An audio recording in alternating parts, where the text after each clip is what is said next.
భాగవత ప్రవచన అమృతం. ఇందులో ఇంకొక విషయం కూడా ఏమిటో, ఒక చిన్న రహస్యం కీలకం ఉంది. అది మనకు ప్రస్తావనలో వస్తుంది, ముందు ముందు మాటల్లో వస్తుంది. ముందుగా ఒక మాట, గడచిన 3 భాగవత ప్రవచన యజ్ఞాల్లోనూ అత్యంత శ్రద్ధతో, భక్తితో, జిజ్ఞాసతో జ్ఞానామృతాన్ని పంచుకోవాలి అని శరీరము సహకరించకపోయినా చాలా భక్తి శ్రద్ధలతో వచ్చినటువంటి మా బావగారు బ్రహ్మశ్రీ సూరి విద్యారణ్య గారు ఈ మధ్యనే కాలం చేశారు. వారు చాలా నియమబద్ధమైన జీవితం గడిపారు. అధ్యాత్మ జ్ఞాన నిత్యత్వం ఉన్నటువంటి వారు. భగవంతుడి దయ వల్ల మామూలుగా మన ఆశాస్యం ఒకటి ఉంది, అనాయాసేన మరణం వినా దైన్యేన జీవనం దేహాంతే తవ సాహిత్యం దేహిమే పరమేశ్వర అని మనం ప్రార్థిస్తూ ఉంటాం. అనాయాస మరణం, మంచంలో పడి తీసుకొని వాళ్ళ చేత వీళ్ళ చేత సేవలు చేయించుకుంటూ కృంగి కృషించిపోయి ఆయన దేహాన్ని వదిలిపెట్టలేదు. చాలా చక్కగా ఏదో చిన్నపాటి అనారోగ్యం వస్తే డాక్టర్ దగ్గరికి వెళదామని కారులో ఎక్కి కూర్చున్న తర్వాత ప్రాణోత్క్రమణం జరిగింది. వారికి సర్వాంతర్యామి సర్వబహిర్యామి అయినటువంటి శ్రీకృష్ణ భగవానుడు ఉత్తమలోక ప్రాప్తి కలిగిస్తారు అని ప్రార్థన చేసుకుంటూ ఉంటారు. ఇప్పుడు విషయానికి వస్తే, ఇవాళ నాగ చతుర్థి. నాగదేవత మన వాళ్ళు భారతీయుల భగవద్భావన అని సుమారు ఒక 40 సంవత్సరాల వెనకాల ఒక వ్యాసం రాయేశాను. భారతీయుడు అన్నిటి యందు భగవంతుణ్ణి చూస్తూ ఉంటాడు. భౌతికంగా లౌకికంగా ఆలోచిస్తే ఇది క్రూర జంతువు, ఇది సాధు జంతువు, వాడు ఉత్తమ గుణాలు కలిగిన వాడు, వీడు అధమ గుణాలు కలిగిన వాడు అని ఇట్లాంటి విభాగం ఉన్నా, సర్పము చాలా మహాభయంకరమైనటువంటిది. అది కాటు వేస్తే ప్రాణాలు పోవటం సంభవిస్తుంది. అటువంటి మహాక్రూర జంతువును కూడా మన వాళ్ళు ఒక భగవత్ స్వరూపంగా పెట్టుకుని ఆరాధించడం అనేటువంటిది ఏర్పడింది. ఋషుల సంకల్పం ఆ రకంగా మనకు నిర్దేశం చేశారు. నాగదేవత పరమేశ్వరుడికి నాగాభరణుడు, నాగభూషణుడు అనే పేరుంది. నాగము అంటే సర్పము, పాము. సర్పము అనేదానికి సర్పణశీలము అని అర్థం. అంటే ప్రాకుకుంటూ పోయేది అనే అర్థం. ఈ నాగ తత్వం ఏమిటి అని అంటే, అది సంకేతం. దేనికి సంకేతము అని అంటే ఇంద్రియాలకు సంకేతం. ఈ కన్ను, ముక్కు, చెవి, మొదలైనటువంటివన్నీ కూడా ఇంద్రియాలు. ఈ ఇంద్రియాలు విషయాల వైపు పాకుకుంటూ పోతాయి. ఎప్పుడు నిరంతరము మన అధీనంలో ఉన్నట్టుగా నటిస్తూ లేకుండా మన్నక్కడికి తీసుకుపోతూ ఉంటాయి. అందుకని ఈ నాగములను ఇంద్రియములుగా అభివర్ణిస్తూ ఉంటాయి శాస్త్రాలు. ఆ ఇంద్రియాలను, అంటే సర్పణశీలం కలిగినటువంటి ఇంద్రియాలను పరమాత్ముడు, భగవంతుడు, పరమేశ్వరుడు ఆభరణాలుగా ధరించాడు. అంటే అర్థమేమిటి? ఇంద్రియాలను వాటి ప్రవృత్తి నుండి మరలించి తన అధీనంలో పెట్టుకున్నాడు. ఎవడైతే ఇంద్రియాలను ఇంద్రియాలకు వశుడుగాక ఇంద్రియాలను తన వశంలో పెట్టుకుంటాడో అతడు దేవుడు, పరమాత్మ. అటువంటి నాగములను, ఇంద్రియములకు ప్రతీకలుగా ఉండేటువంటి నాగములను భూషణంగా ధరించినటువంటి వాడు పరమేశ్వరుడు.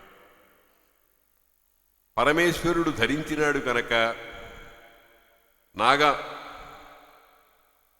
దేవత, నాగ స్వరూపం దేవత అయింది. దేవత అంటే ఆరాధింపబడేటువంటిది అయింది. చాలా చాలా చక్కటి ఘటన ఏమిటంటే, ఇప్పుడు ఇవాళ నుంచి మనం చెప్పుకునేటువంటి మిగిలిన పరీక్షిత ఉపాఖ్యానంలో సర్పమునకు చాలా ప్రాతినిధ్యం ఉంది. సర్పం, ఈ సర్పము, పాము ఈ కథలో 2 సార్లు వస్తోంది. అది తర్వాత కథలో వచ్చినప్పుడు చూద్దాం. ఆ రకంగా యాదృచ్ఛికంగా నాగచతుర్థి నాడు నాగ సంబంధమైనటువంటి కథాభాగంలోకి మనం ప్రవేశించడం అనేటువంటిది కూడా ఒక విచిత్రమైన ఘటన. ఇవన్నీ ముందర ఆలోచించుకున్నవి కావు. అందుకనే భగవంతుడు కర్త కారయిత అన్నీ ఆయనే, చేసేవాడు చేయించేవాడు. అటువంటి స్వరూపంతో మనం పరీక్షిత్తు కథలోకి పెడతాం. పరీక్షిత్తు ఎంత గొప్పవాడో, ఎంత ధర్మాత్ముడో, ఎంత పరమాత్మ అనుగ్రహం పొందినటువంటి వాడో మనం కింద ఉపన్యాసాల్లో చూసాం, వెనకటి ఉపన్యాసాల్లో చూసాం. పరీక్షిత్తు చాలా గొప్పవాడు. అటువంటి పరీక్షిత్తు ప్రమాదవశం చేత ఒక తప్పు చేశాడు.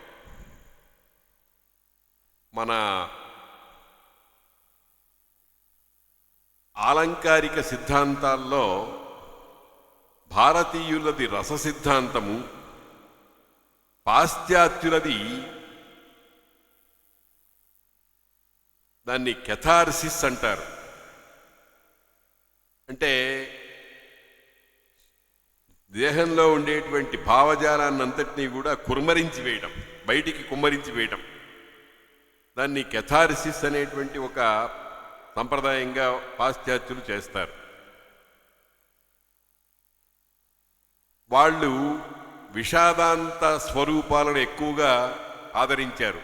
భారతీయులు మోదాంత విషయాలనే తీసుకునేవారు. అంటే కథ ఎట్ట తిరిగినా ఏం చేసినా చిట్ట చివరికి ఆనందాత్మకంగా పర్యవసించాలి. వాళ్ళది దుఃఖాత్మకంగా పర్యవసిస్తుంది పాశ్చాత్యులది.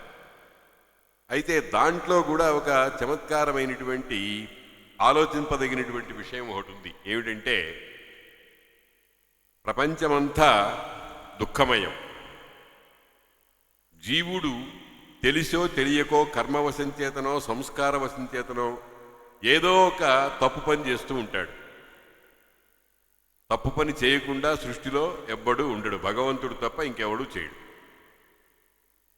అయితే భగవంతుడు అవతారం ధరించినప్పుడు లౌకికమైనటువంటి దృష్టితో కొన్ని తప్పు పనులు చేసినట్టుగా మనకు అనిపిస్తుంది.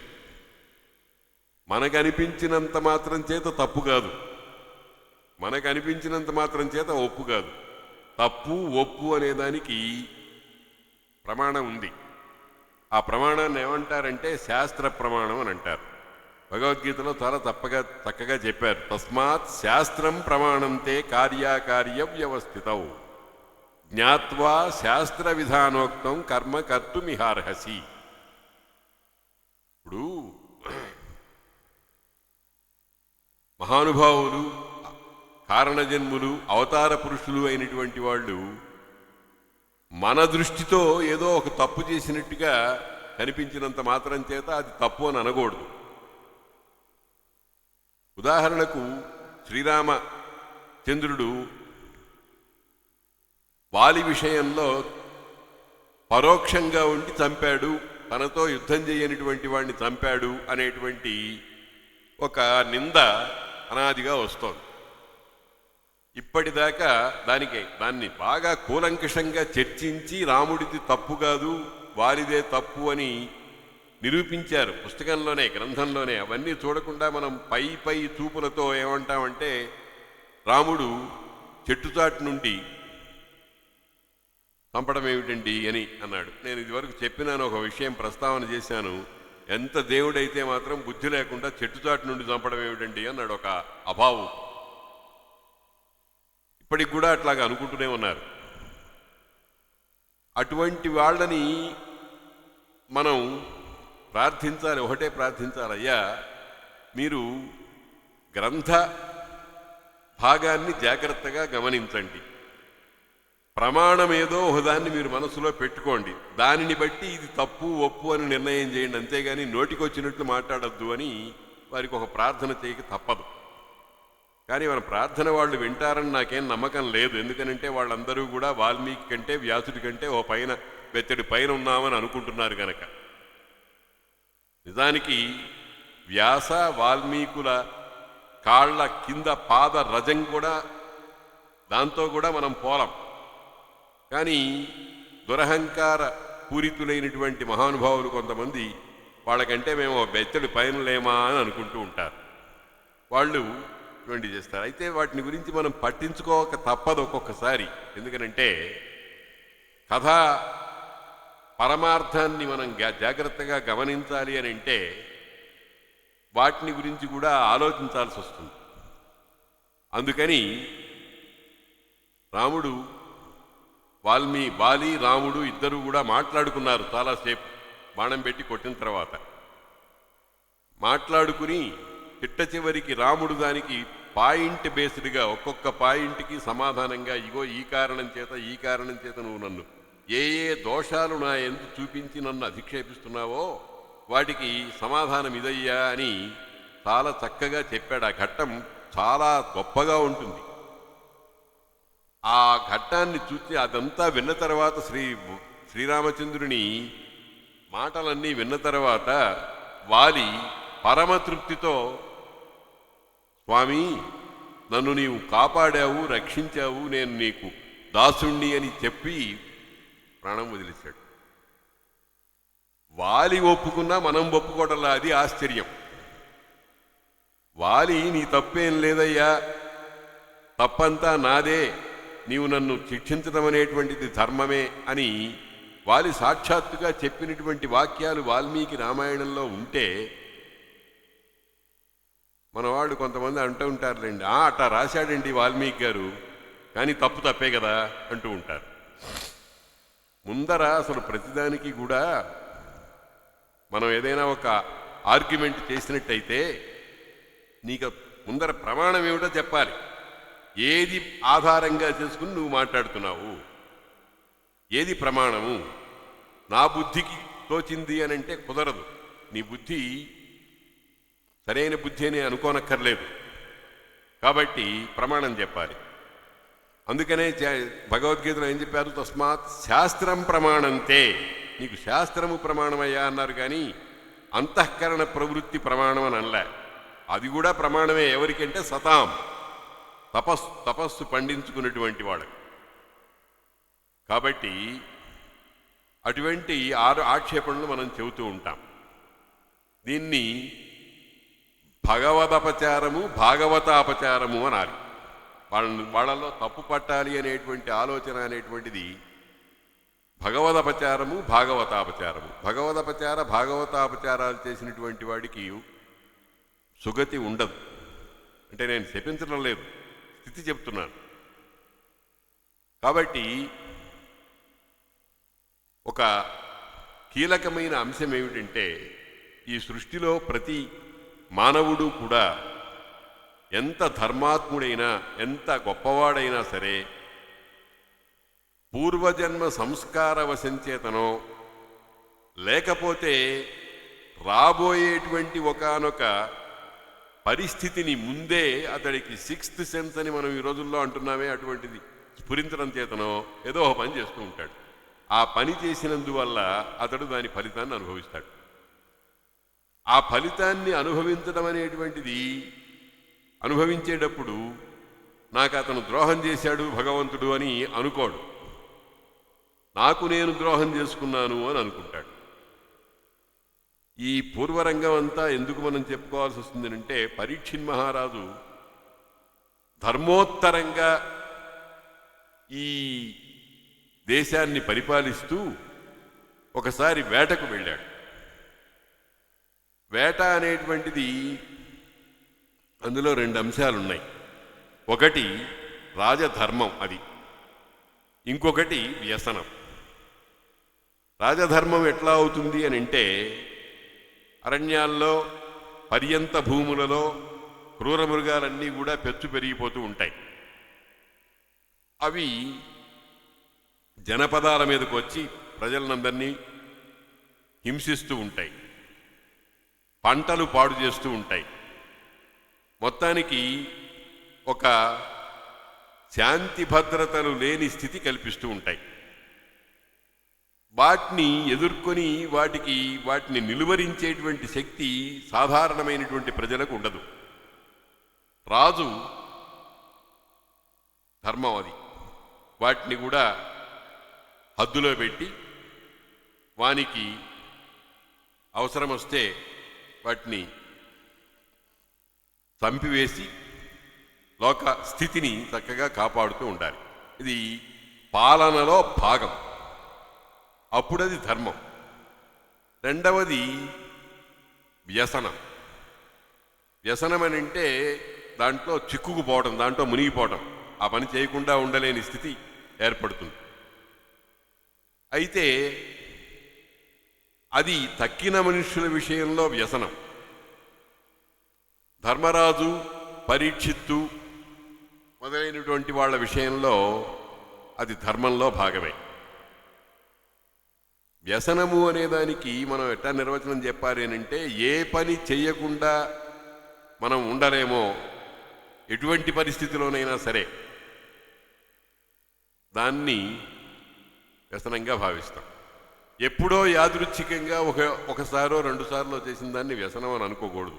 ధర్మరాజు జీవితంలో 2 సార్లు జూదం ఆడాడు, 3 సార్లు మాత్రమే ఆడాడు, రోజు ఆడలేదు. కాబట్టి జీవితము ధర్మరాజు వ్యసనం కాదు. అట్లాగే పరీక్షిత్తు వేటకు వెళ్ళాడు. తన రాజధర్మంలో భాగంగా ఆయన బ్రతికున్నంత కాలంలో వేటకు వెళ్ళడం ఒకేసారి సంభవించినట్టుగా భాగవతం మనకు చెబుతోంది. కాబట్టి అది కూడా వ్యసనం కాదు. వేటకు వెళ్ళాడు, చాలా చాలా మృగాల్ని చంపాడు. చంపిన తరువాత ఆయనకు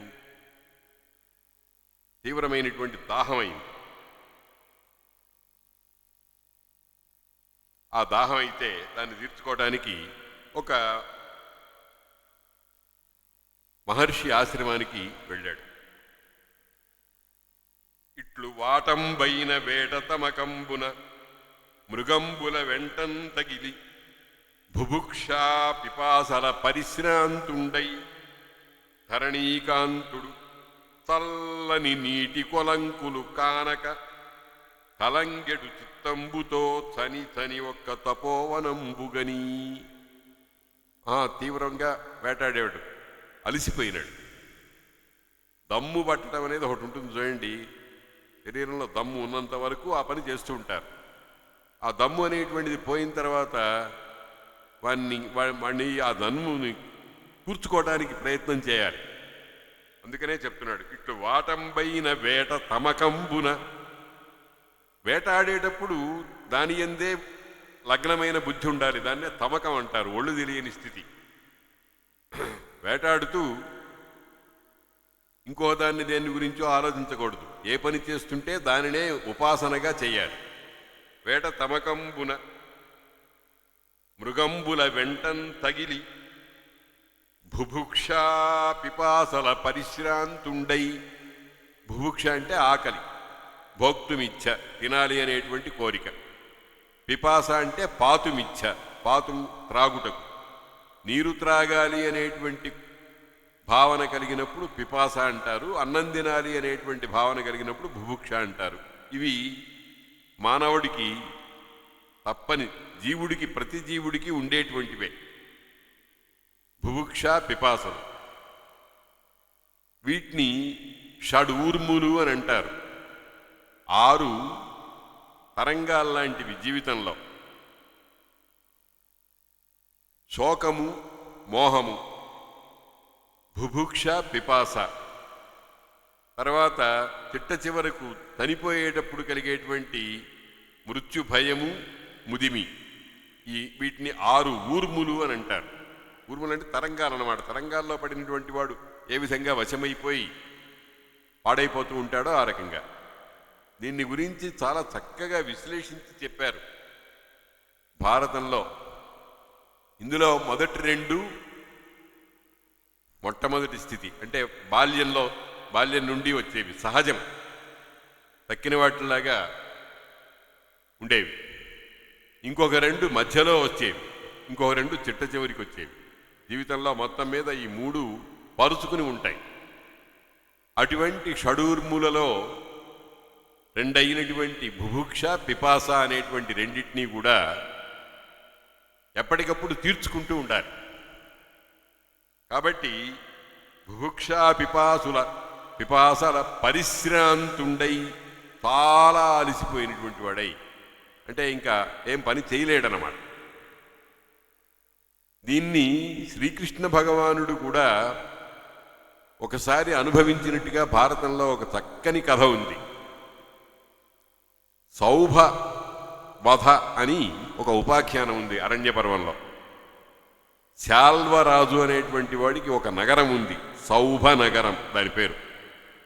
ఆ సౌభ నగరం కామగమనం అంటే అది ఒక ఊరు. అది అవసరం వస్తే లేచిపోతూ ఉంటుంది, ఎక్కడ పెడితే ఎక్కడికి ఆకాశంలో సంచరిస్తూ ఉంటుంది. ఆ ఊరుగా దాని ఏలికైనటువంటి శాల్వుడు అనేటువంటి వాడు వెళ్ళి